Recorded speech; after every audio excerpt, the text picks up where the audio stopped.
সকল দর্শক বন্ধুদের জানাই সুস্বাগতম। আজকের ভিডিও আরও একটি মাছের রেসিপির। এখন বর্ষাকাল, বিভিন্ন রকম মাছ পাওয়া যায়। আজ আমাদের অতি পরিচিত একটি বাটা মাছের রেসিপি শেয়ার করব।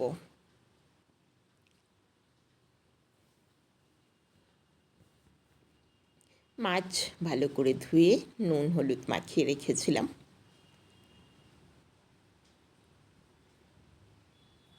বর্ষায় যেহেতু ডিম ভর্তি, তাই মাছগুলোকে আমি একটু ভালোভাবে ভেজে নেব, মানে একটু কড়া করে ভাজবো।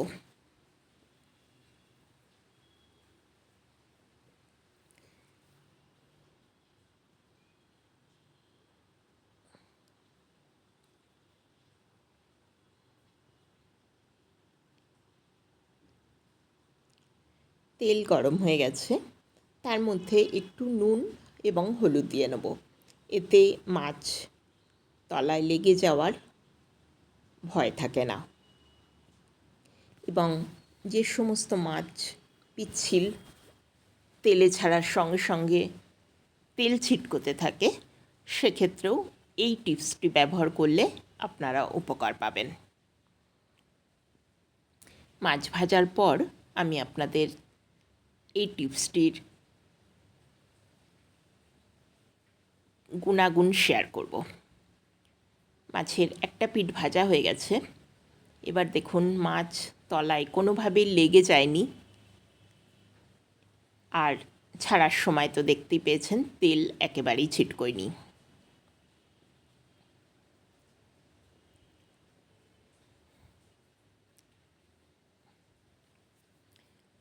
দুটো পিঠ আমি কড়া করে ভেজে নিয়েছি। মাছ এমনিতে একটু কড়া ভাজাই আমি পছন্দ করি, আর এখন যেহেতু বর্ষাকাল, তাই মাছগুলো অবশ্যই কড়া করে ভেজে নেওয়া খুব জরুরি। বলা হয় মাছ নাকি শুভ, তাই মাছ ভাজার একটা ছবি সকলের সাথে শেয়ার করলাম। আমার মাছ ভাজার কাজ কমপ্লিট হয়ে গেছে। সবকটা মাছ আমি ভালোভাবে ভেজে নিয়েছি। এবার মাছটি রান্না করার পালা।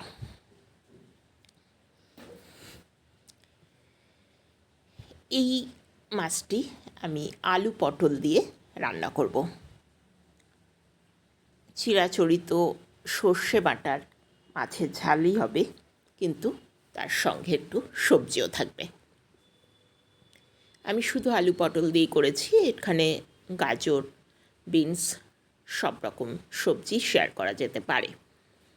তেলের মধ্যে দিলাম একটা ছোটো এলাচ, লঙ্কা এবং পাকা লঙ্কা আর কালো জিরে। ফোড়নটা ভেজে নিয়ে এবার আমি আলু পটল টুকরো করে লম্বা লম্বা করে কেটে রেখেছিলাম, সেগুলো দিয়ে ভেজে নেব। বিশেষত পটল ভেজে নেওয়া খুব জরুরি, না হলে টেস্ট আসে না। সেই সঙ্গে আলুটাও ভাজা হয়ে যাবে।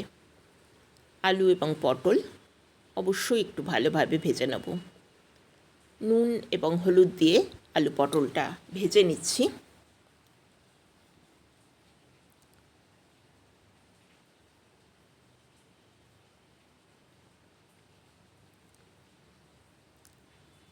রান্না সবসময় একটু সময় দিয়ে করলে তার স্বাদ ভালো হয়। আমিও সেইভাবেই চেষ্টা করছি। 2-3 বার ঢাকা দিয়ে, ঢাকা খুলে নেড়ে ছেড়ে দিয়ে আলু পটলটা ভালোভাবে ভেজে নিলাম। আলু এবং পটল অনেকটাই সেদ্ধ হয়ে যায়, এতে টেস্টও ভালো আসে।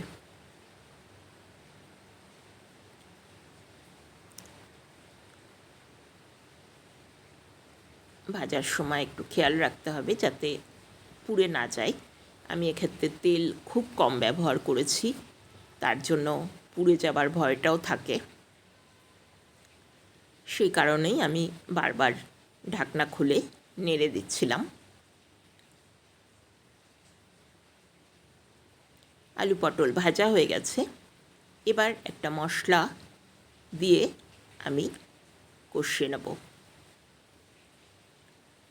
মশলাটিতে আমি ব্যবহার করেছি আদা বাটা, সর্ষে, কালো সর্ষে এবং সাদা সর্ষের পরিমাপ হবে 2:1 এবং পোস্ত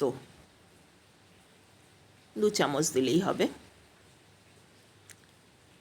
সঙ্গে লঙ্কা এবং নুন দিয়ে বেটে রেখেছিলাম। সেই সর্ষে বাটা, সর্ষে পোস্ত বাটা এবং আদা বাটা রয়েছে এতে সামান্য, সেটা দিয়ে আমি মশলাটা কষিয়ে নেব। যেহেতু সর্ষে রয়েছে তেতো হয়ে যাবার ভয় থাকে, তাই আমি একটু জল দিয়ে, একটু বেশি পরিমাণ জল দিয়েছি। এবার আমি এটাকে নাড়ব না বা ফ্লেমটাকেও হাই করব না, ফ্লেম কম করে দিয়েই আমি ঢাকা দিয়ে একটু মশলাটা কষিয়ে নেব। সামান্য সময় খেয়াল রাখবেন যাতে সর্ষে পোস্ত কোনোভাবেই পুড়ে না যায় বা লেগে না যায়। পাশ থেকে তেল ছেড়ে দিয়েছে, আর কষানোর দরকার নেই। এবার আমি একটুখানি নেড়ে চেড়ে নিয়ে জল দিয়ে দেবো।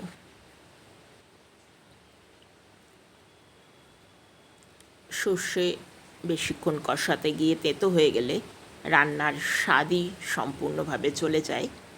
তাই সেই ভয় থেকে বাঁচতে আমি অল্প সময় কষিয়ে নিয়েছি এবং জল দিয়ে দিয়েছি। সাইড থেকে তেল ছাড়া মানেই মশলা কষানো হয়ে গেছে। জল দিয়ে দিলাম, একটুখানি ফুটে ওঠা পর্যন্ত ওয়েট করব। এরপর দিয়ে দেবো মাছগুলো।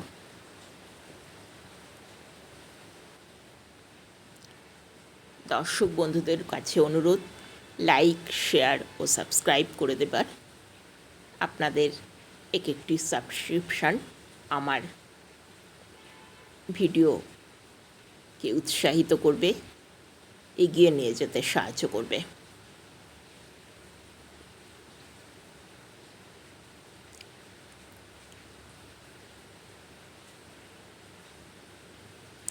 এবার মাছগুলো ছেড়ে দিলাম।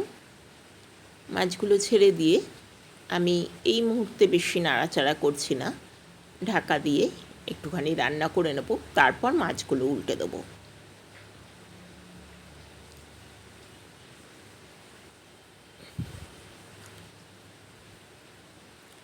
দেখুন, সাইড থেকে আবারও তেল দেখা যাচ্ছে। এইবার খুব হালকা হাতে মাছগুলো উল্টে দিচ্ছি।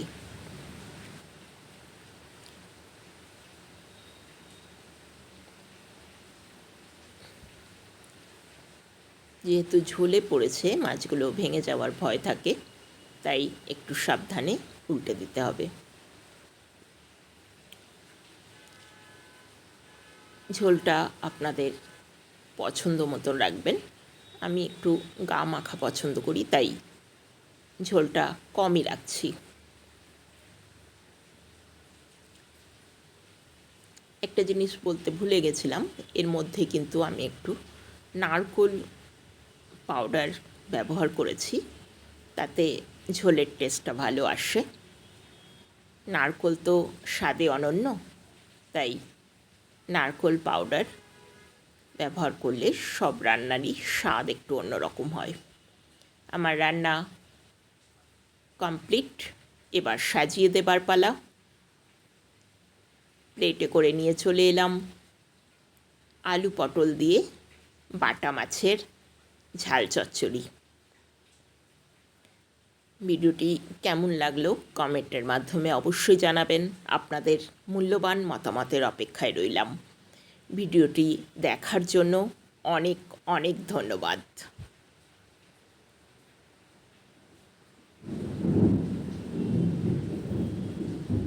সকলে ভালো থাকবেন।